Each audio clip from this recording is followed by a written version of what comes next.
తిరుమలకి వెళ్ళినప్పుడేమో స్వామివారిని పైన చూస్తాము, మంగాపూర్కి వెళ్ళినప్పుడు అమ్మని కింద చూస్తాం, కానీ మీరు ఇద్దరిని ఒకే దగ్గర పెట్టారు. వాళ్ళిద్దరు ఒకే దగ్గర ఉంటే బాగుంటుంది కదా. సో ఆ కాన్సెప్ట్, స్వామి పక్కన అమ్మవారు కావాలని చాలామంది కస్టమర్స్ అడుగుతారు. ఈ సైజులో చేయడం అంటే మీరు పర్ఫెక్షన్ చూడండి, కలర్ స్కీమ్ చూడండి, అమ్మవారి చిరునవ్వు చూడండి, స్వామి నవ్వు చూడండి. అంటే ఆ ఫేస్లో ఆ డివినిటీ, ఆ కనెక్టివిటీ ఎప్పుడు వస్తుందంటే ఆ చిరునవ్వు చూసినప్పుడు. మీ కోరిక, మీరు ఏదో కోరుతున్నారు, ఆవిడ నవ్వినట్టుగా కనపడతారు. అందుకని ఎక్కువ కస్టమర్స్ కానీ భక్తులకు ఏం కావాలి.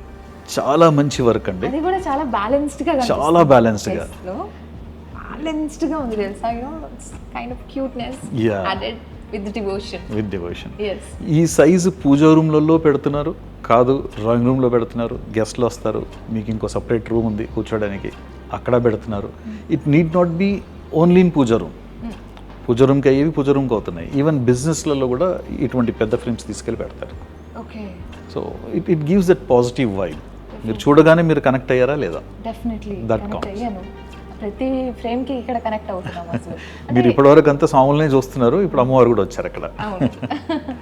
చాలా బాగుంది. అంటే అవుటర్ ఫ్రేమ్ నుంచి ప్రతి ఒక్కటి ఇంచ్ టు ఇంచ్ చాలా డీటెయిలింగ్ అండ్ పర్ఫెక్షన్ అంతే.